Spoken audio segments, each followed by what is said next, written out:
4 years ago, I experienced one of the most terrifying moments of my life, and it wasn't even me being stalked. It was my ex-girlfriend. We were both 18 at the time and had just started community college together. We shared a couple of classes and took our lunch breaks at the same time, spending most of our days together. Everything seemed pretty normal at first. A little over a month into the semester, my girlfriend started mentioning a guy she had noticed on campus. She said he seemed to be following her around. He looked like someone who worked at the school, though she couldn't explain exactly why. I asked her to give me more details, and she told me about seeing him outside the library, waiting for her to finish her work, and how he always seemed to be sitting on the same bench facing the parking lot when she left for her car. At first, I didn't think much of it. People have routines, and maybe this guy's routine just happened to overlap with hers. But it didn't sit right with me either. I offered to go with her to the library during her study hour to see if the guy was really watching her, or if it was just a coincidence. I figured that even though I wasn't exactly intimidating, maybe seeing me with her would make him back off. That afternoon, we sat near the large glass windows of the library. I was pretending to study, but I kept an eye on the hallway.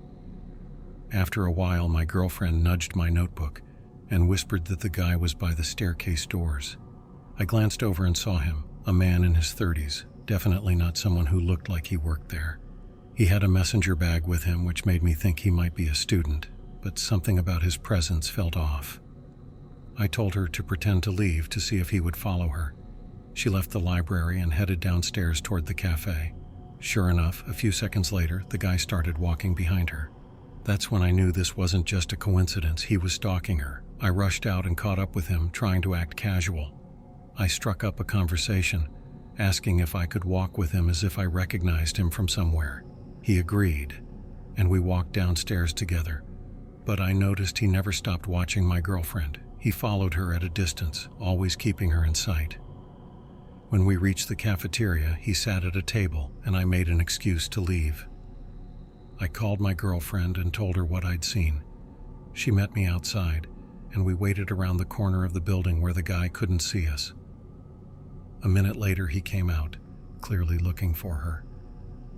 That's when I confronted him, asking why he was following her. He played it off as a coincidence, but after that, things escalated. That night, my girlfriend got a text from an unknown number. It was him.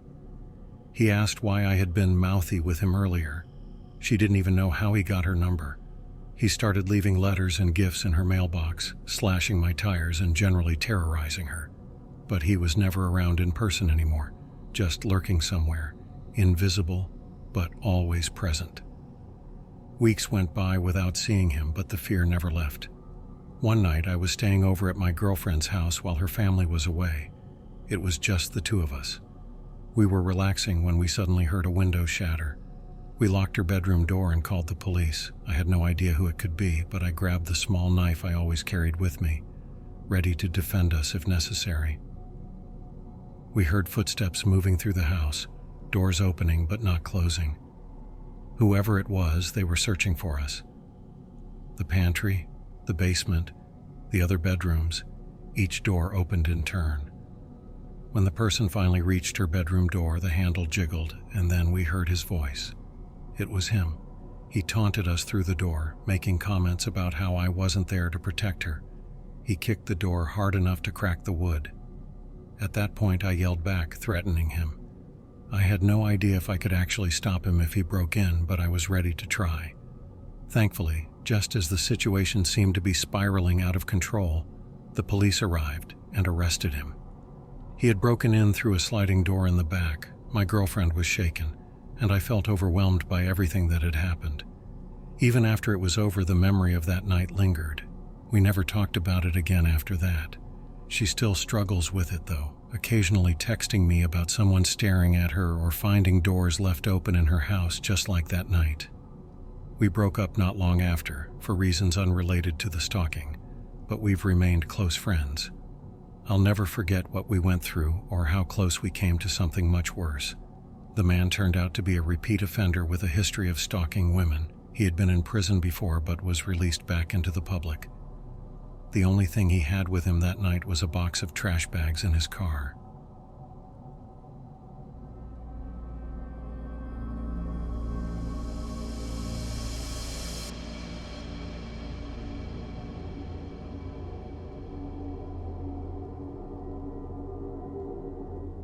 I was at work, just doing my usual tasks in the library. I had been shelving holds for a while when something felt off. Without warning, I sensed someone behind me. Before I could react, a man stepped closer and said something I couldn't quite process at first. It was a strange and unsettling comment about whether I was ovulating. For a moment, I couldn't move. It was like my body had frozen in place and time seemed to stretch. I didn't want to turn around fully to see him. I just stood there, waiting for the footsteps that eventually moved away. I glanced to the side, trying to see where he had gone without making it obvious. There were several men in that direction, and I couldn't pinpoint which one had approached me. After what felt like an eternity, I made my way toward the sorting room. It wasn't far, maybe 15 feet, but I tried to walk calmly so I wouldn't draw any attention. As soon as I reached a coworker, I told them what had happened. That's when I realized I couldn't stop trembling. We went to the security office to check the cameras. There was one that covered part of the area where the holds were kept, so we hoped it had captured the man. When the footage played, it sent a chill down my spine.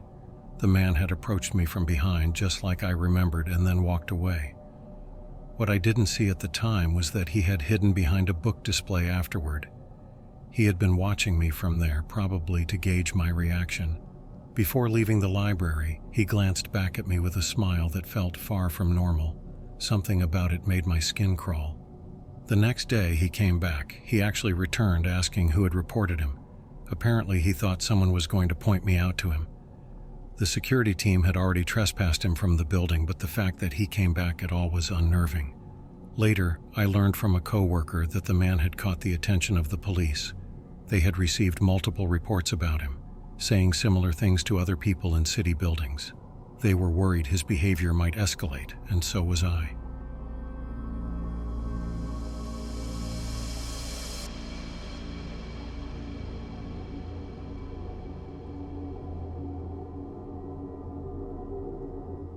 I grew up in a tiny town, not the kind where everyone knows each other, but a place with only 1,000 people when I moved there in first grade.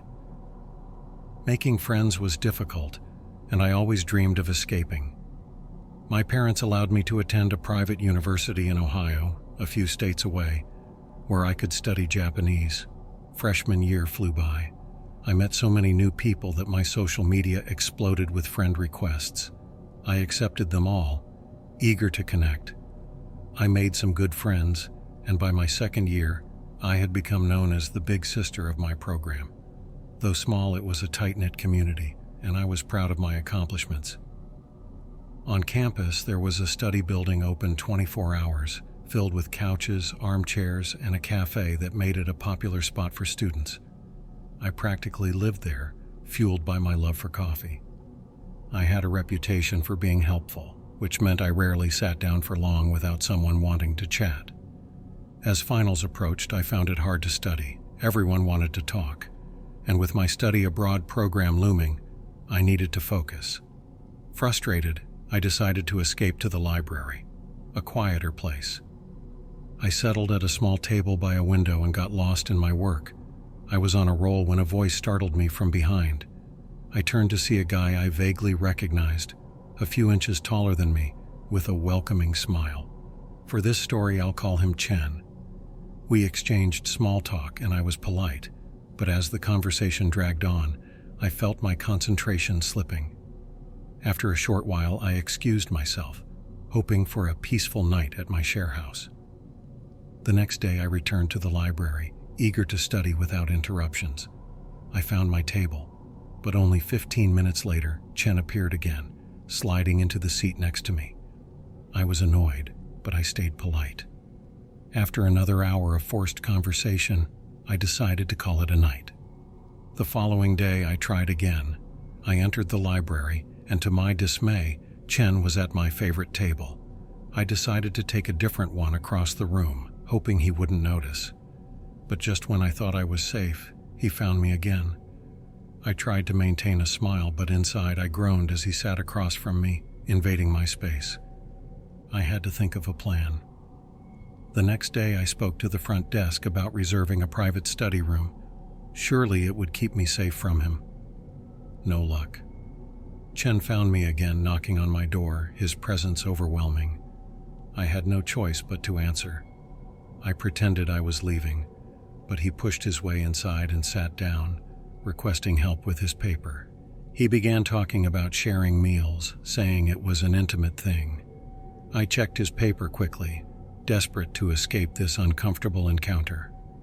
He suddenly pulled out food from a nearby restaurant and handed me a fork. My mind raced. I couldn't understand this sudden shift. I politely refused, insisting I had to leave. I exited quickly, feeling unsettled. I couldn't shake the feeling that Chen was different from others I had met on campus. Desperate to avoid him, I returned to the study building. I headed up to a loft area, a perfect retreat for a focused study session. I settled into an armchair with my coffee, but my productivity quickly waned when I noticed movement below. Chen was pacing around, searching for me. I tried to calm my nerves. Maybe he was just looking for a place to study, but then I heard it. He was asking people if they had seen me, mentioning my name. Panic surged through me. Luckily, he left, but it was clear he wouldn't stop.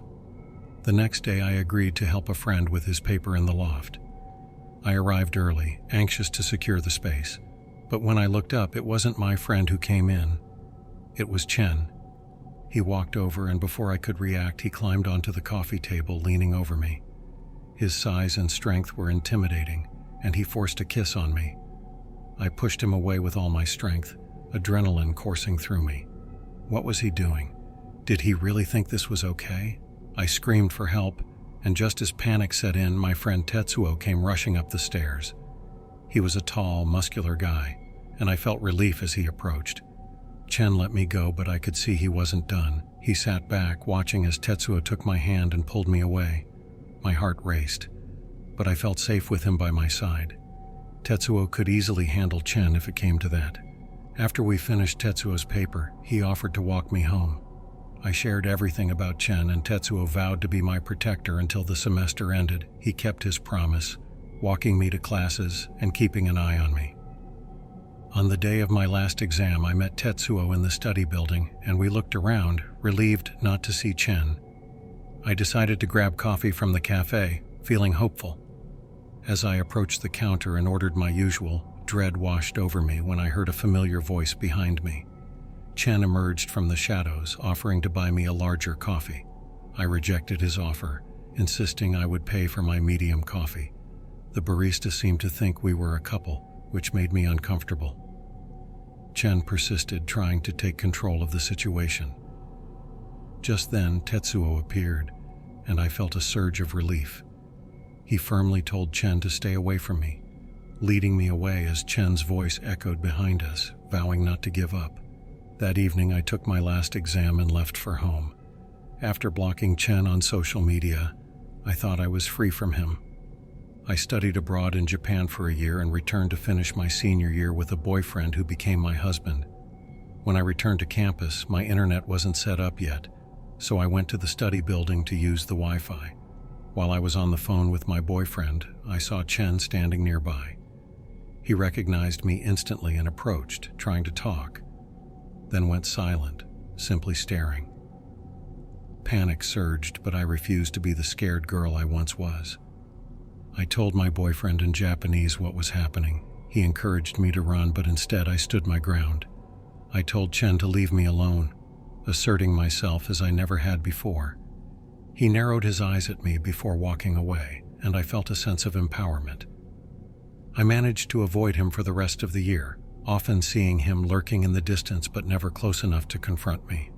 I now live in Japan with my husband. It's been 3 years since I graduated, and I haven't seen or heard from Chen since that day. The feeling of safety in my new life is a welcome change.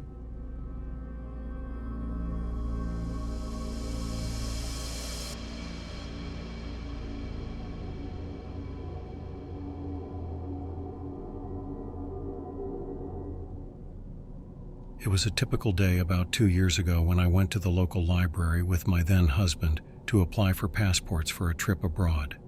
Living in a large city, I was prepared for the long queue we encountered. We settled onto some benches toward the back of the library, making small talk as we waited. After a while, an old man with blotchy red skin approached us. He smiled, and I felt a sense of unease as he asked if we were teenagers. I was 28 at the time, and my husband was 29. I had always been told I looked younger than my age. My husband was dressed in a graphic tee, this time a Pokemon shirt, and jeans, while I wore a pink button-up dress shirt adorned with red hearts. I chuckled and told him we were nearly 30. The moment my words left my mouth, I noticed a change in his demeanor. His smile vanished, and without saying anything further, he turned and walked toward the children's book section. I exchanged a puzzled glance with my husband. That brief encounter left a strange feeling hanging in the air between us. We continued to wander through the library for a few minutes, but I couldn't shake off the discomfort that had settled in. Something about the old man's presence felt off. My mind raced with thoughts as I struggled to rationalize the situation. I tried to focus on the shelves of books around us, but my thoughts kept drifting back to the man. After some time, I made the decision to approach one of the librarians. As I recounted the encounter, I could see her expression shift to one of concern, particularly when I mentioned the direction the man had taken. She listened intently, nodding as I explained. Her reaction confirmed my instincts that something wasn't right. The librarian assured me she would take care of it, thanking me for bringing the matter to her attention. I watched her walk away, feeling a mixture of relief and lingering unease. I turned to my husband, sharing my apprehension about the whole incident. We decided to find a quieter corner of the library, away from the chaos of the passport line. As we settled into a secluded spot, I couldn't shake the image of the old man from my mind. It was just a brief encounter, yet it seemed to cast a shadow over our plans for the day. My husband tried to distract me by talking about our upcoming trip, but the eerie feeling remained. The library, once a place of comfort and knowledge, now felt different. After what seemed like an eternity, we finally completed our passport application and headed toward the exit. I glanced around, half expecting to see the old man lurking in the aisles. We stepped outside, grateful to leave the library behind. Reflecting on the encounter later, it struck me how quickly a seemingly innocent interaction could turn unsettling. The world felt a bit more unpredictable, reminding me that appearances can be deceiving. Some encounters linger, leaving an imprint on our minds, a reminder to trust our instincts. Though I hoped I wouldn't cross paths with that creepy old man again, part of me knew that the world was full of unpredictable encounters. I hoped he felt the same way, considering I was far from being a teenager. I didn't need any more strange interactions like that one.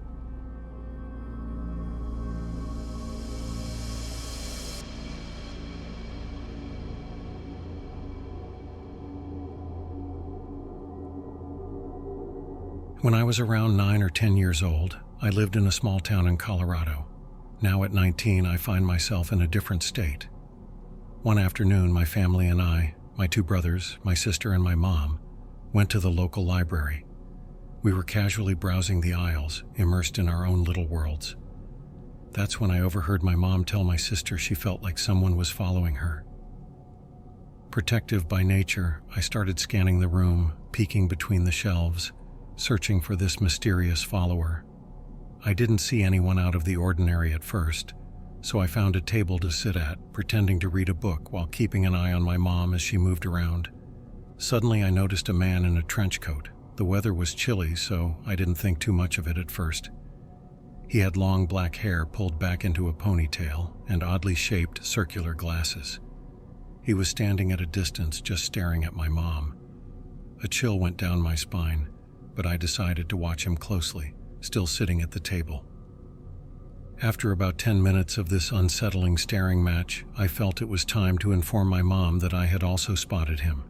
My mom, always on the paranoid side, quickly gathered all of us, and we started walking toward the car. As we walked, I glanced back and noticed the man was now following us. I discreetly pointed him out to my mom, and we picked up our pace. Just as we were about to leave, I caught sight of him rushing to his own car, trying to pull out right behind us. Panic surged through my mom.